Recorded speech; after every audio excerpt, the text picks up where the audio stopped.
Assembly శీతాకాల సమావేశాలను BRS బహిష్కరించింది. Speaker వైఖరిపై నిరసన వ్యక్తం చేస్తూ ఈ శీతాకాల సమావేశాల మొత్తాన్ని బహిష్కరిస్తున్నట్లు బీఆర్ఎస్ ఎమ్మెల్యే జగదీష్ రెడ్డి ప్రకటించారు. సభలో తమ గొంతు నొక్కేస్తున్నారని, కనీసం మాట్లాడేందుకు మైక్ కూడా ఇవ్వడం లేదు అంటూ ఆయన తీవ్రస్థాయిలో ధ్వజమెత్తారు.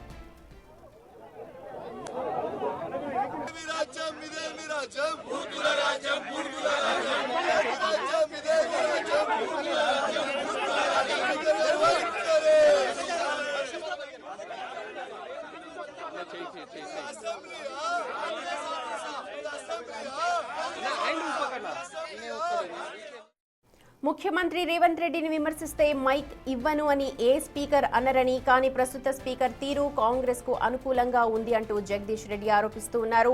ప్రతిపక్ష వాదన వినిపించని సభలో తాము ఉండాల్సిన అవసరం లేదంటున్నారు జగదీష్ రెడ్డి.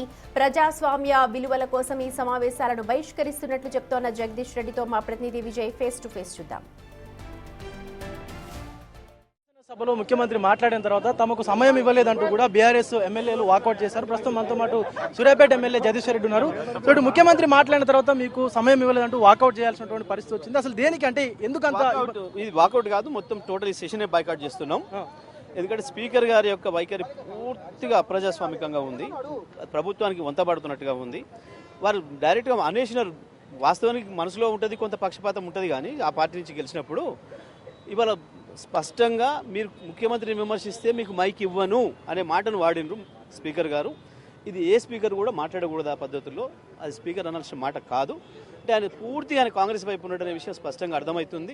ఇక ఆ రకంగా కాంగ్రెస్ పక్షపాతంగా ఉండే స్పీకర్ నడిపే ఆ సభలో మేము ఉండి ఉపయోగం లేదు, మా గొంతు వినిపించే అవకాశం ఇవ్వని ఆ సభలో ఉండి ఉపయోగం లేదని చెప్పి మేము ఈ సెషన్ బాయ్కాట్ చేయాలని చెప్పి నిర్ణయించుకున్నాం. మొన్న ఒక వీడియో అయితే పెద్ద ఎత్తున సోషల్ మీడియాలో కూడా వైరల్ గా మారింది. అటు ముఖ్యమంత్రి ఇటు కేసీఆర్ దగ్గరకు వచ్చి కరచాలనం చేసినటువంటి వీడియో, తర్వాత మళ్ళీ నిన్న కొన్ని మాటలు అయితే మాట్లాడారు. కసబ్తో పోల్చినటువంటి సందర్భం కూడా ఉంది. ఎట్లా చూస్తుంది? ఇవాళ ఈ ముఖ్యమంత్రిని కసబని ఎవరైనా చూడగానే చెప్పొచ్చు. ఎందుకంటే వాడి వైఖరి ఎట్లా ఉండడో కసబ్ గాడి వైఖరి మూర్ఖంగా, దుర్మార్గంగా. ఈ ముఖ్యమంత్రి కూడా అదే పద్ధతిలో ఉన్నాడు.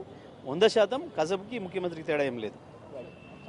సో ఇటు మొత్తానికి బీఆర్ఎస్ ఎమ్మెల్యేలు అయితే పూర్తిగా ఈ రోజు జరుగుతున్నటువంటి శాసనసభలని బైకాట్ చేసినటువంటి పరిస్థితి కనిపిస్తూ ఉంది. ఎందుకంటే ముఖ్యమంత్రి మాట్లాడిన తర్వాత క్వశ్చన్ అవర్లను ఎక్కువ సమయం తీసుకోవడం, అలాగే తమ గొంతు నొక్కేటువంటి ప్రయత్నం చేస్తుంటే కూడా స్పీకర్ అడ్డుకోలేదంటూ కూడా పూర్తిగా బీఆర్ఎస్ ఎమ్మెల్యేలు అయితే ఈ రోజు శాసనసభని బైకాట్ చేసినటువంటి పరిస్థితి కనిపిస్తూ ఉంది. Video journalist Srikanth, Vijay, big TV, assembly దగ్గర.